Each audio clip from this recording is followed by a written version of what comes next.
Hello once again, dear children. When we last met, we were looking at sex-linked characteristics. And just to repeat, sex-linked characteristics are characteristics that are carried on sex chromosomes. I'd like to say alleles, because these alleles bring on a characteristic. So to me, sex-linked characteristics are brought about by alleles carried on sex chromosomes.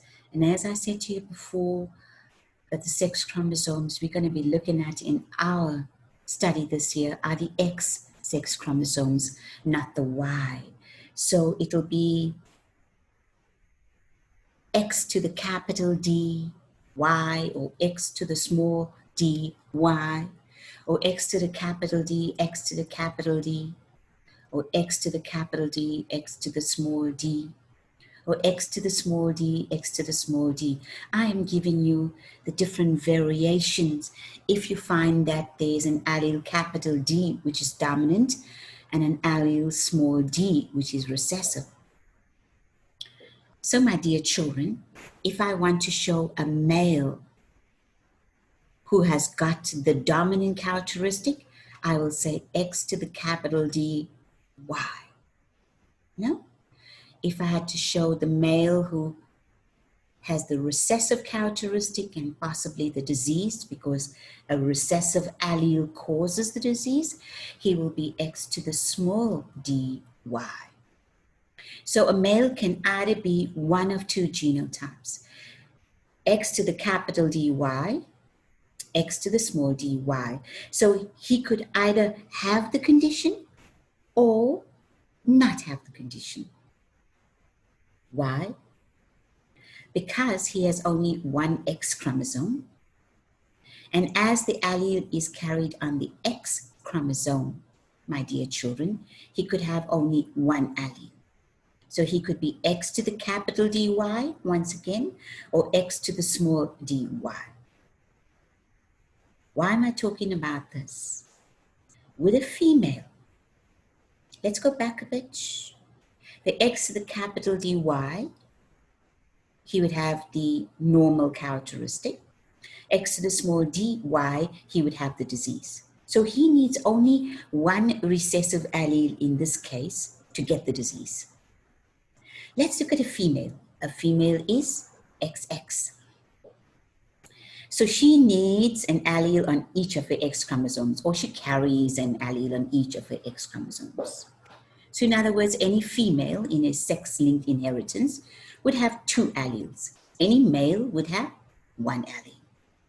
So for a female to be normal, and capital D is for a normal condition, she can be X to the capital D, X to the capital D. Or she could be X to the capital D, X to the small d. In both cases, because capital D is the dominant allele, she would be normal. In other words, she would not have the condition. So once again, a female who is, so to say, normal in this case, would be X to the capital D, X to the capital D, meaning homozygous dominant for the characteristic, the sex-linked characteristic. Or she could be X to the capital D, X to the small d, where she is heterozygous, having two different alleles for the characteristic, but showing the dominant allele, or the dominant condition, because the dominant allele masks the recessive allele, taking from one of our very first lessons. And so, my dear children, a normal female could have one of two genotypes, X to the capital D, X to the capital D, or X to the capital D, X to the small d. Are you confused? Don't you worry. Very soon I will unconfuse you. So a female who's got the disease, X to the small d, X to the small d. In other words, for a female to have the condition, she needs two recessive alleles. For a male to have the condition, he needs only one recessive allele. Therefore, with sex-linked inheritance, where the allele is carried on the X chromosome, males are more likely to have it than females, because the allele is carried on the X chromosome, and males have only one X chromosome. Therefore, they need one recessive allele to have the condition. Females have two X chromosomes. Therefore, they need two recessive alleles to get the condition. And of course, the likelihood or the probability of getting two X alleles, two recessive alleles, will be smaller than the probability of getting one recessive allele. So let's recap. A male can either have the condition or not have the condition because it's only got one X chromosome. So X to the capital dy would mean the male is normal. X to the small dy means he has the condition because the condition in this case is caused by the recessive allele. And in this case, the recessive allele is small d. Now the female, because she has two X's, my children, she's got an allele on each of her X's. So there's two ways in which she can be normal. She can be X to the capital D, X to the capital D. That's homozygous normal. Or she could be X to the capital D, X to the small d, heterozygous normal.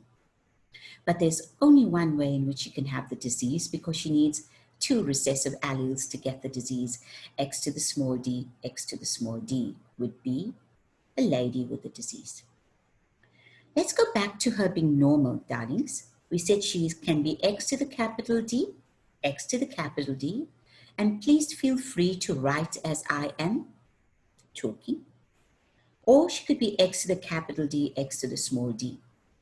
When she's X to the capital D, X to the small d, she is a carrier of the recessive allele, but she does not show it in her phenotype. Why? Because the dominant allele masks the recessive allele. So when she is a carrier, my darlings, she can pass that recessive allele to her offspring. So when they're talking about a carrier female, she has got one dominant and one recessive allele. In this case, if we're looking at recessive allele carrying the disease. So we're going to be looking at a sex-linked disease, hemophilia, where there's difficulty in the blood clotting. Now, hemophilia is also caused by a recessive allele. And in this case, they call the recessive allele the small h, which is carried once again on the X chromosome. So let's look at this question. Hemophilia is a sex-linked hereditary disease that occurs as a result of a recessive allele on the X chromosome. So we know that the disease is caused by a recessive allele. A normal father, so that means the father does not have a disease. No? And remember, we represent a male using the letters X and Y, but you're going to put a letter to the power of X to represent normal. So small h is hemophiliac, normal would be capital H. So bear that in mind when you're answering this question. A normal father and a heterozygous mother, heterozygous, normal mother, have children, represent a genetic cross to show the possible genotypes and phenotypes of their children. Take down the question, my darlings. And I'll give you a minute or two to think about the answer, where you cross a normal father with a heterozygous normal mother. And the disease is caused by a recessive allele, which is a small h, and that means capital H is the dominant allele. Let me wait for you until the next